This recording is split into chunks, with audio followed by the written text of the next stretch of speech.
Have you ever wondered why your life seems to be falling apart? Why anxiety consumes you and why you feel so isolated from the world? What if I told you none of this is an accident? What if I revealed that your soul has already been warned by Deus about a massive event that's on its way? Pay close attention, because the Biblia warns us that the time for chaos is now, but it also shows us that Jesus Christo has already prepared a plan of salvation for you. This is not a time for fear, but for faith. The truth you're about to discover in this video isn't for everyone. It's for the chosen ones, those willing to hear the call of Deus and follow the path of salvation. Your pain, your confusion, and your isolation are actually a sign. It's your body, your soul, and the Holy Spirit warning you that it's time to act. But it's not the action you imagine. It's a call to stillness, to observation, to trust in a divine plan that is already in motion. You urgently need to understand why Deus is removing people from your life, why your financial and emotional problems are an act of protection, and how your inner peace will be your most powerful weapon. Stay with me until the end, because what you're about to learn here could save your soul and prepare you for what's coming. If you believe in Deus and feel called by Jesus Christo, hit that like button, subscribe to the channel, and share this video with anyone who needs this message. Oh hey there, my friend. Glad you're here. I've got something really heavy to share with you, something I feel in my bones that God wants us all to hear. You know, sometimes you just get that gut feeling, that little whisper that something big is on the horizon, don't you? Well, listen closely, because what I'm about to tell you isn't just a feeling, it's a divine warning. The Bible is full of these moments, times when a messenger from on high delivers a crucial heads up to a chosen one. Think of Noah, for example. The world was going about its business, eating and drinking, and Noah was getting a heads up from the Creator about a massive flood that was going to reset everything. People probably thought he was nuts, right? Well, just like Noah, your very soul has already been tipped off about a massive event on its way. This isn't just some random hiccup in the universe, it's what some call a cosmic reset, a mass awakening, or for some, sadly, a mass cataclysm. The difference, my friend, all boils down to your faith and how you've been living your life with Jesus Christ in the driver's seat. There's a reason you're feeling this sense of urgency, this pull towards something greater. Your spiritual senses are on high alert because your soul knows what's coming. It's like a built-in alarm system God gave you. You know, you'll find in Isaiah 26:20 it says, "Come, my people, enter your chambers and shut your doors behind you. Hide yourselves for a little while until the wrath is past." That's a powerful image, isn't it? It's God saying, "Hey, a storm is brewing and I've already told you about it. Now it's time to get ready." This isn't about fear, it's about preparation. This event isn't an accident, it's part of a much bigger plan from the Creator of the universe. What's coming is meant to shake things up, to separate the wheat from the chaff, and to reveal the true depth of one's faith.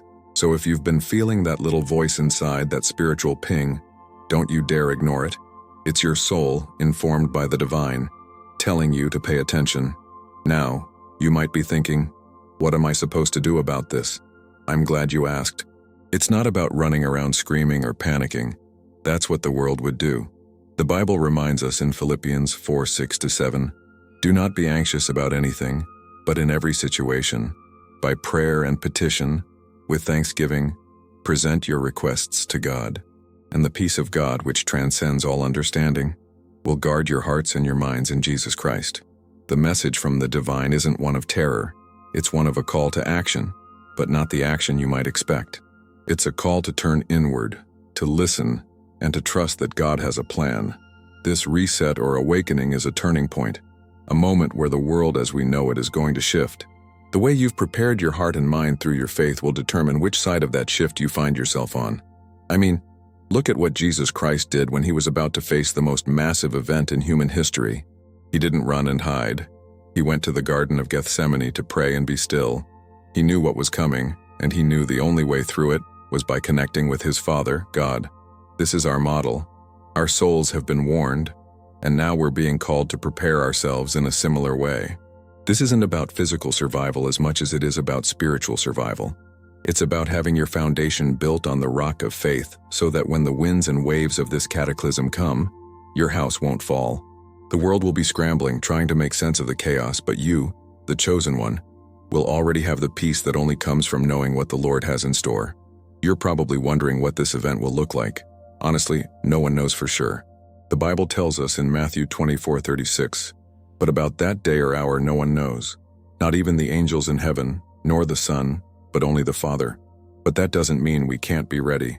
The signs are everywhere, if you just open your eyes and your heart. The chaos, the anxiety, the sense of impending change that you and many others are feeling, it's all part of the signal. God is preparing His people. And the first step of that preparation is hearing the warning and accepting it with an open heart. This isn't about being scared. It's about being ready. This is an invitation to prepare for something truly transformative, something that will change everything. And that preparation starts with a simple, profound choice: to enter a period of sacred stillness. So now that we've grasped the weight of this divine warning, the big question looms. What's the next step? Well, my friend, the message from above isn't a call to arms, but a call to stillness. It's a profound instruction to enter a period of sacred silence and observation. Think of it like this. When God was about to speak to Elijah, the Bible says in 1 Kings 19 that there was a great wind, an earthquake, and a fire. But God wasn't in any of those. He spoke to Elijah in a gentle whisper. Isn't that something? Amidst all the chaos and noise of the world, our guidance comes not from the clamor but from the quiet. This is exactly what's being asked of you now. Resist the temptation to jump into action, to react to the external chaos. That's exactly what the world wants you to do. But Jesus Christ teaches us a different way, a better way, a way of quiet strength. You see, this is a test of your faith. In our modern hustle culture world, sitting still feels like we're losing ground. We feel like we have to be doing something, anything. But this is where the spiritual wisdom kicks in. This period of stillness isn't idleness, it's an active, powerful state of being. It's you, with God, in a sacred space, waiting for instructions. It's like a soldier waiting for the commander's orders before charging into battle. You wouldn't want to run in blindly, would you? Proverbs 14:12 reminds us that there is a way that appears to be right, but in the end, it leads to death. Don't let your own impulses or the world's chaos lead you down the wrong path. Instead, turn off the noise and tune into the divine signal.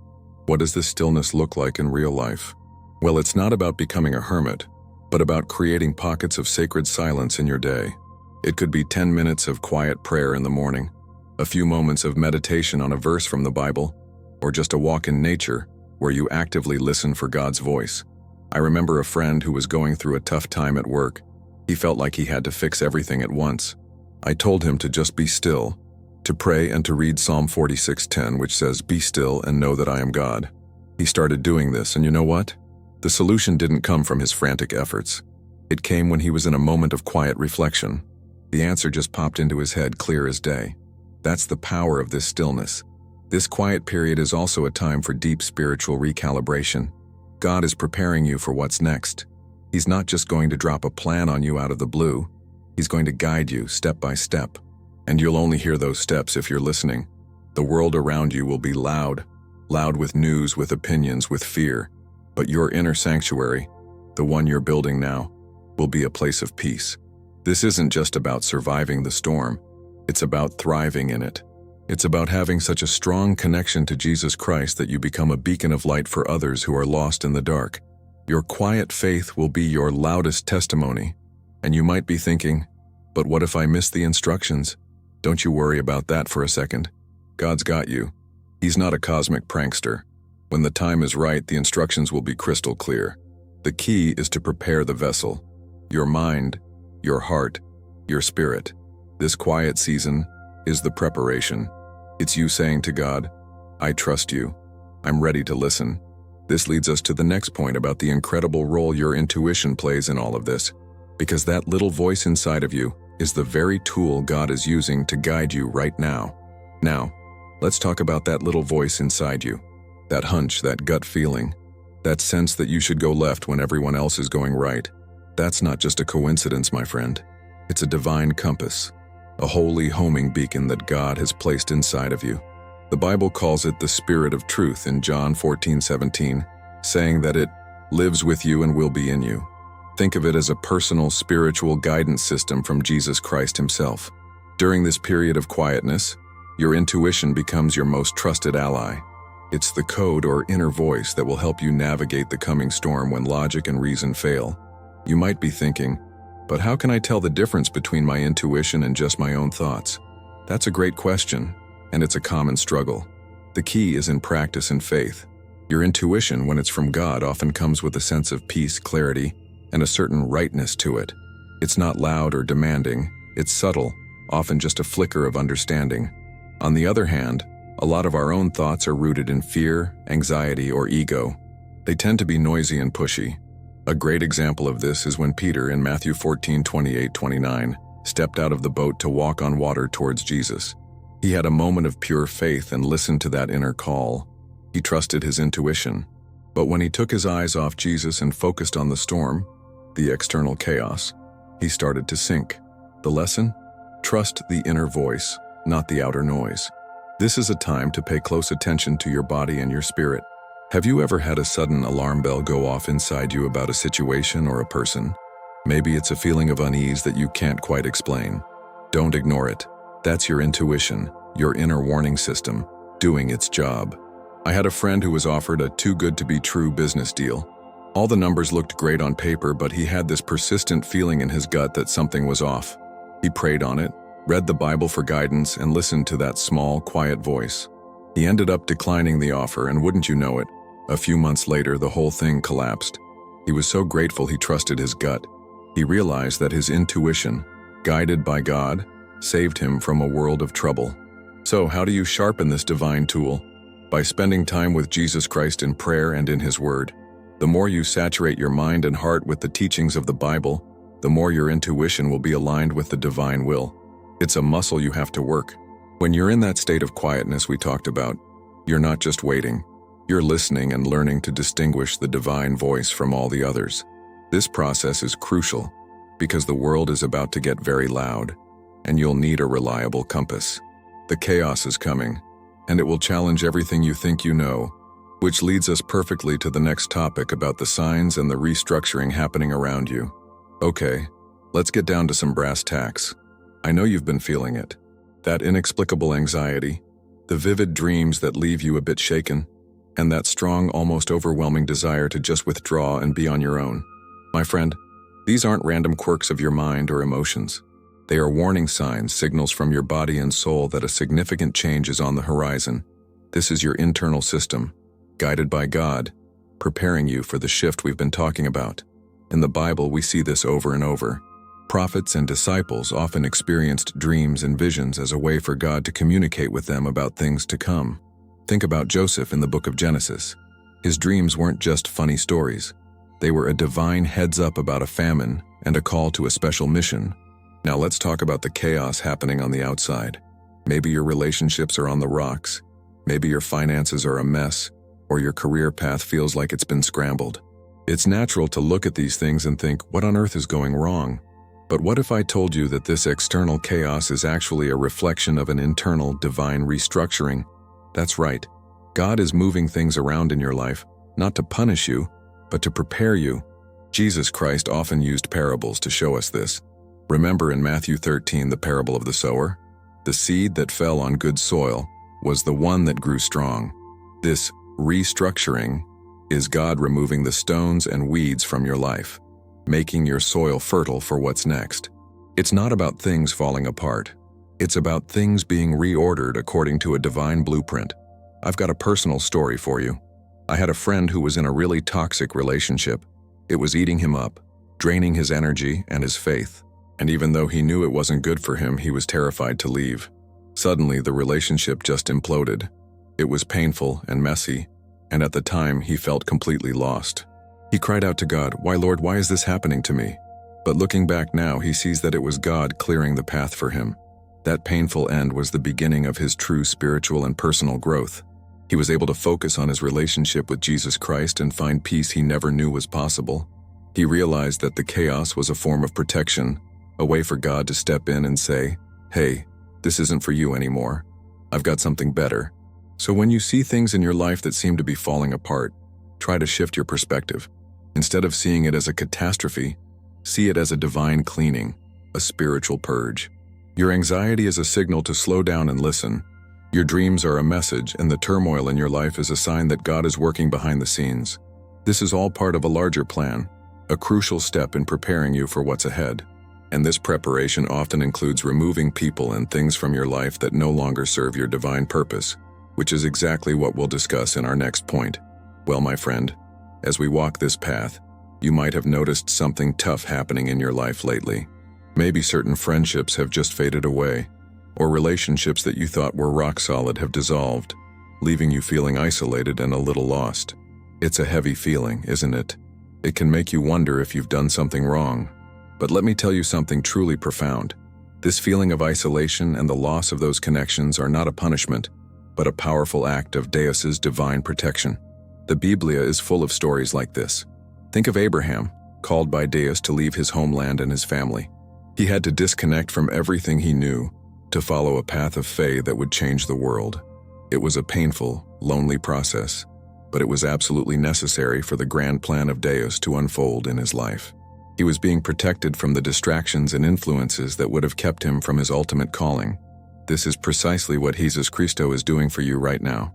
You see, some people in relationships, no matter how much we love them, can become spiritual anchors. They weigh us down, hold us back, and keep us from fully stepping into our purpose. Deus is so in love with you and so committed to your mission that he's willing to remove those burdens from your life. He is clearing the ground, as our topic mentions.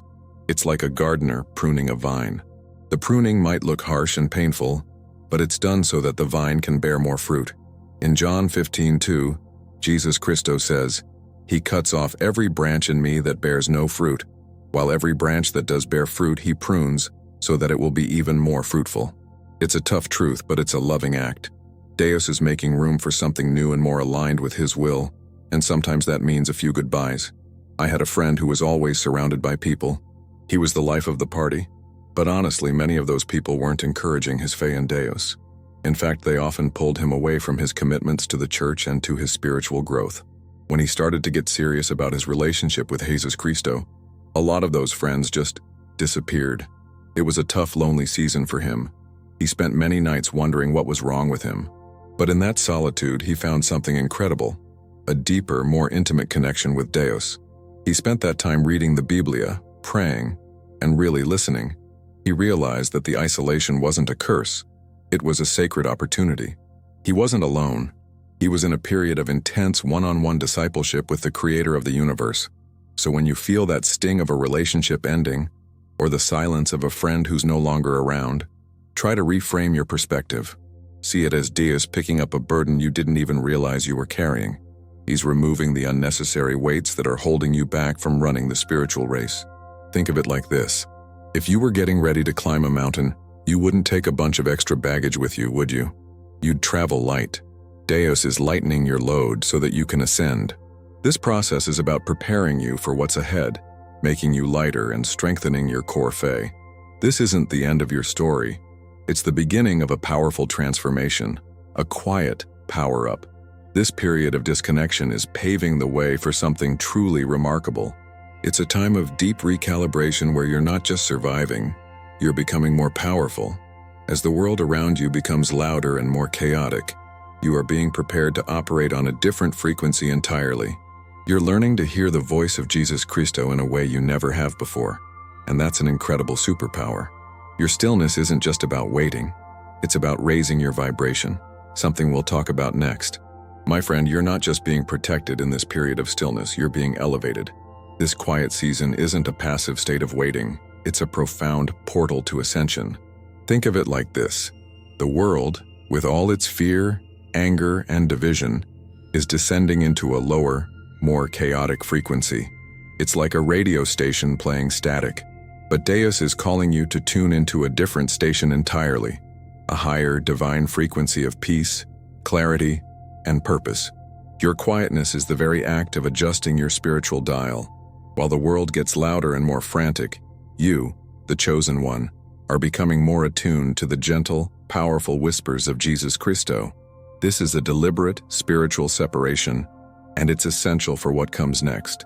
The Biblia shows us this time and again, where Deus set his people apart from the world to prepare them for a mighty purpose. This ascension isn't some mystical, abstract concept. It's a tangible transformation in your spirit. The more you embrace this quietness, the more powerful you become. It's a paradox, isn't it? The world teaches us that power comes from noise, from action, from being seen and heard. But Deus's kingdom works differently. True power comes from stillness and a deep connection to the Creator. In Isaiah 30:15 it says, "In repentance and rest is your salvation. In quietness and trust is your strength." The quietness you're cultivating is not weakness. It is the source of your strength. As you ascend in frequency, your spiritual eyesight becomes sharper, your understanding of Deus's plan becomes clearer, and your ability to stand firm in your faith becomes unshakable. You become an eagle, soaring high above the storm, not just trying to survive it. And this is where things get really interesting.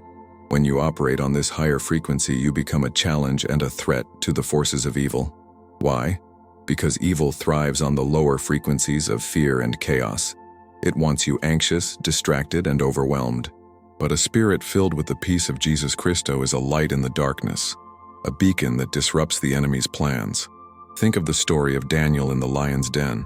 He was in a situation of ultimate chaos and fear, but his deep faith in Deus and his quiet confidence made him unbothered. The lions, representing the forces of evil, had no power over him because he was operating on a frequency that was far above their reach. Your stillness and peace become your spiritual armor, making you a formidable opponent to anything that isn't of Deus. So how do you keep your spiritual dial tuned to this divine frequency? It's a daily practice, my friend. It's about filling your life with things that elevate your spirit and cutting out things that drag it down. It's about spending time in praise and worship, reading the Biblia, and being in prayer. It's also about being mindful of what you let into your mind and heart, the music you listen to, the shows you watch, the conversations you have.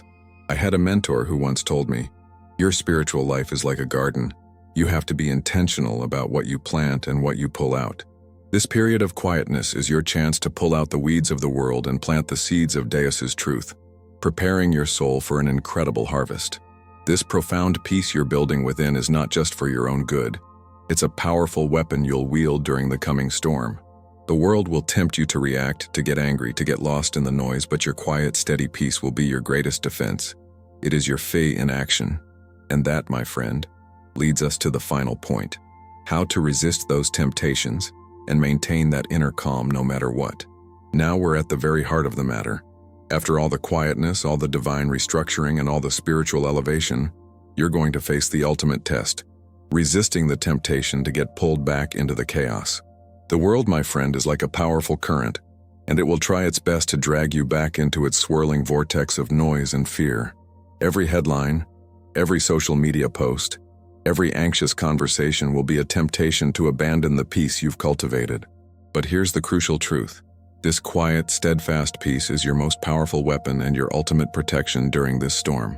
The Biblia says in Romans 12:2, "Do not conform to the pattern of this world, but be transformed by the renewing of your mind." This is your charge. Don't let the world's frenzy hijack the calm you found in Jesus Christo. Stand firm in your faith, because this peace isn't just for show. It's your battlefield advantage. Why is peace so powerful? Because it's a direct reflection of your unwavering faith in Deus. When the world sees you calm while everything around you is panicking, they see a living testament to a power far greater than anything on this earth. The forces of evil, and the people operating on those low frequencies, want you to react, to get angry, to be afraid. That's how they win. But when you refuse to engage, when you respond with a peaceful spirit, you become an immovable object against an unstoppable force. Jesus Christo himself said in John 14:27, "Peace I leave with you, my peace I give you. I do not give to you as the world gives. Do not let your hearts be troubled, and do not be afraid." This is a supernatural peace, a divine gift that the world can't understand, and certainly can't take away from you. It's your ace in the hole. I had a friend who was always on edge, always in a state of reaction to the news and what was happening in the world. He was full of fear and anger. I encouraged him to try something radical, to disconnect from the chaos and spend more time in prayer and reading the Biblia. At first, he found it incredibly difficult, but slowly a shift happened. He started to feel a sense of peace he had never experienced before. When a crisis hit his life, he didn't panic. He was able to sit in a quiet place, pray, and trust that Deus had a plan. This peace wasn't just a feeling, it was a powerful action. It allowed him to think clearly, to make wise decisions, and to be a source of calm for his family. He realized that his peace rooted in faith was his ultimate shelter. This inner calm isn't a passive surrender. It's a profound act of spiritual warfare. When you choose peace over panic, you are actively declaring your trust in the sovereignty of Deus. You are telling the universe that no matter what storms may come, your anchor is firm in Jesus Christo. This peace is your protection because it shields your mind and heart from the darts of fear and doubt. It builds a spiritual fortress around you. Just as the Biblia in Ephesians 6 talks about putting on the full armor of Deus, your peace is a vital part of that armor, guarding you from the spiritual turmoil that will consume others. It allows you to move with purpose and clarity, even when others are stumbling in the dark. So as you navigate the days and weeks ahead, remember this final, crucial lesson. The quietness you have embraced, the intuition you have sharpened, and the spiritual frequency you have ascended to, all culminate in this: the ability to maintain your inner peace. Let this peace be your compass and your shield. Don't let the world's noise trick you into thinking you have to react. Your greatest contribution, your greatest act of faith, is to remain peaceful and centered in Deus. This is not the end of a journey. It's the preparation for a new beginning, a profound walk of faith that will set you apart from the rest of the world. Listen, my friend, you've just received a roadmap for the coming storm. Now you know that your peace, rooted in faith and your trust in Deus, is your most powerful weapon and your divine protection. I have to ask you, what part of this message resonated most deeply with you? Leave your thoughts and your spiritual experiences in the comments below. I'd love to hear from you and build this community of Jesus Christo's chosen ones together. If this message brought you even a moment of clarity, don't miss out on what's coming next. Make sure to subscribe to the channel and hit that notification bell so you don't miss any of our powerful, transformative content. And for your next step on this journey, be sure to click on the video that's appearing on your screen right now. Until next time, my friend, this is Jose signing off. Signing